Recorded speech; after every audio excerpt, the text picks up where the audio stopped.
Hello, this is your astrological predictions for February 2013.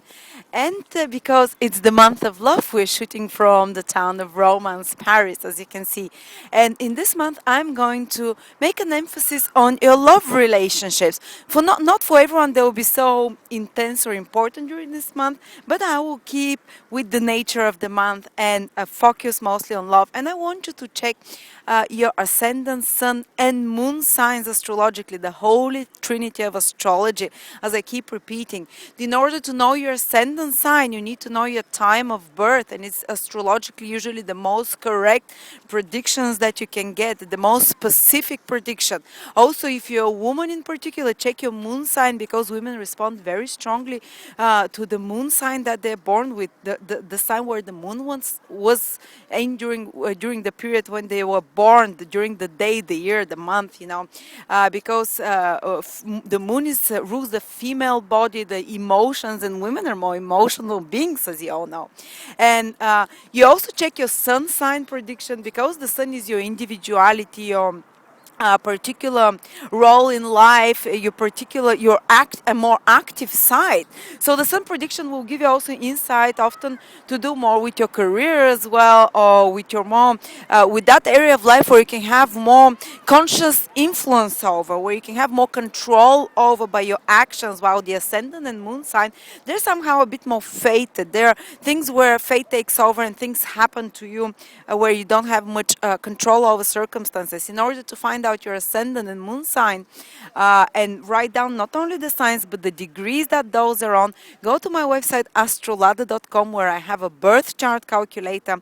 Go there, enter your details, mark the exam degree and a sign of ascendant and moon, and listen to the three predictions. If you don't have time for the three, at least listen to the ascendant sign prediction because it's very correct astrologically.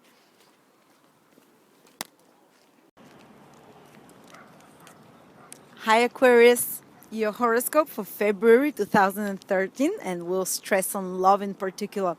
And for you Aquarius ascendant, sun or moon, love is definitely in the air. And why is that? Because Venus, the planet of love, is in Aquarius, in our sign. Well, Venus goes in our sign every year for 2, 3, 4 weeks, sometimes differently. But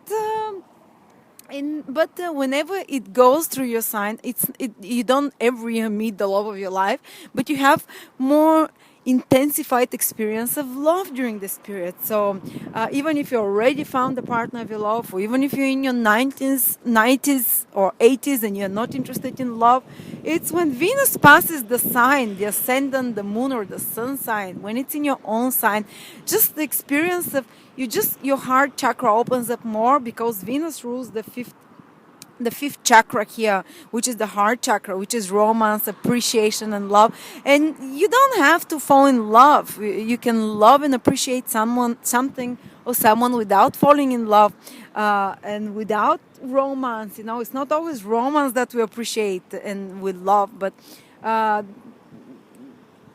it stimulates the same feelings. Appreciation stimulates the same feelings and the same energies as when a person is in love. So a person becomes more appreciative and will be more appreciative during this month. In February, definitely will have a loving experiences. Even as I said, if you're not looking for love, you just feel more loved and appreciated by others. And only because you're doing it, only because you yourself are opening yourself to the beauty around you and to the positive side of others, rather than being judgmental and seeing the negative side. And whenever Venus is in the first house, just for a few weeks or a few days at least, you start feeling, oh, this is wonderful, this is lovely. And because you do it, law of attraction, others start appreciating you. Actually, you become much more magnetic when Venus is in your sign. And it's my sign because I'm Aquarius ascendant. So in February, for a few days, you just become more magnetized. The magnetic energies around you are stronger, so you start attracting others towards you. You don't have out there to pursue someone. Just by you being appreciative and enjoying something, you will actually, others will find you more attractive. And you can find it weird even, when you have Venus transit in the sign. uh, if usually nothing happens on the horizon, all of a sudden Venus transit comes, and 2 or 3 people make a compliment to you on the same day or within 2 or 3 days, or a couple of old relationships, men or people make a comment to you on Facebook and say, "Oh, you look lovelier," or just they get in touch with you. So love will definitely, appreciation from others will be a theme in your life right now.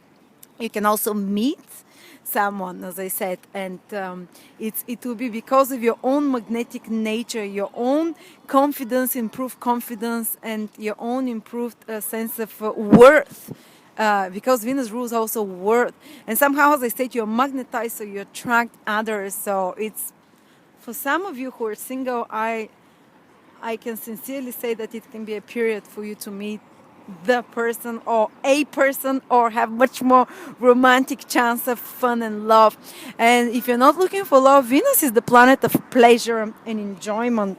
So you can for sure be having much more joyful experience in your life right now. I personally am going on holiday, yay!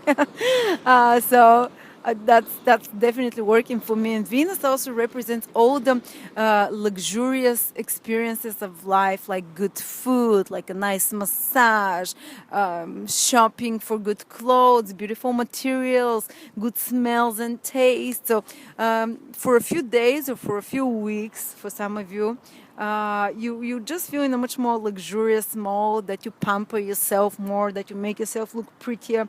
And even if you don't make yourself look prettier, you will look pretty in the eyes of others because of this more self-appreciation that you gain during this period, more self-love that you experience. But pampering yourself will help improve this as well, help increase it. And also shopping a little bit for yourself. Your tastes improve.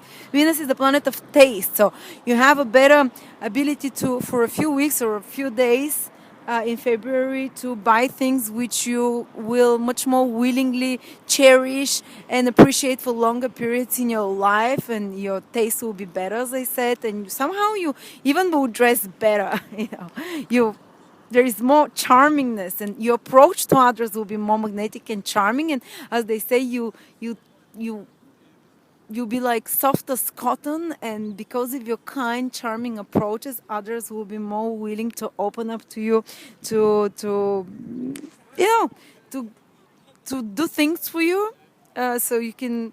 Well, I'm not saying use it to, for selfish reasons, but you can definitely charm the pants out of people more than at other times of the year. And it's also a period when, as I said, overall you feel more attractive, and the sun is in your first house, so you're getting more energized. Whenever the sun goes in the first house, the sun is vitality, energy, confidence, and you will feel more like getting things started, like achieving new things, more ambitious even, and more inspired and more reckless, and you want to start things and you want to initiate. It's a good time to start new things, actually, when the sun is in your first house, when it's in your sign, because it gives you this energy. And if you don't do it now, you might have to wait for another 4 or 5 months before you get again this excitement for starting something new. It's a great time for starting new resolutions.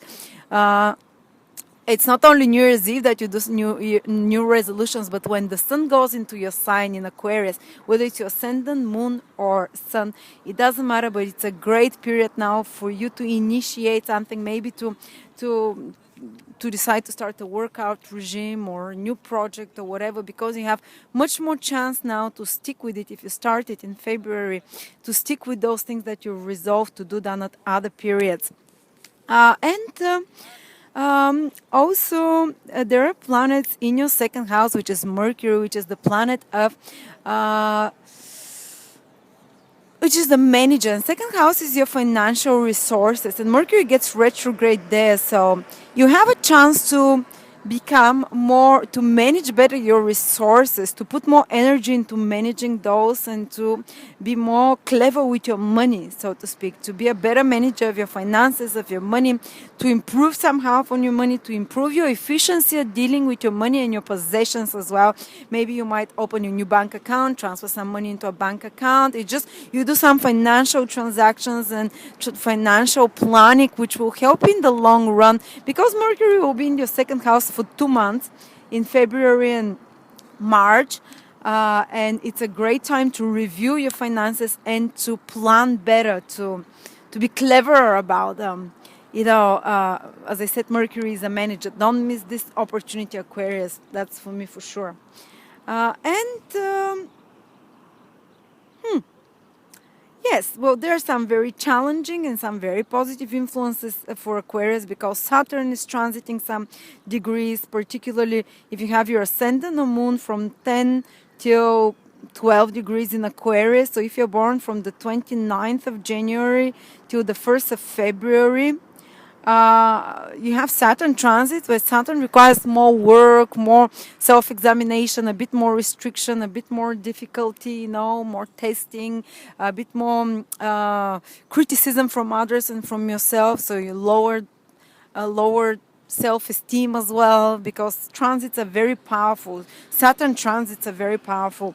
While Jupiter is doing just the opposite to those who have their moon or ascendant from 5 to 8 degrees in Aquarius, or who are born on the 25th, 26th, 27th till the 28th January.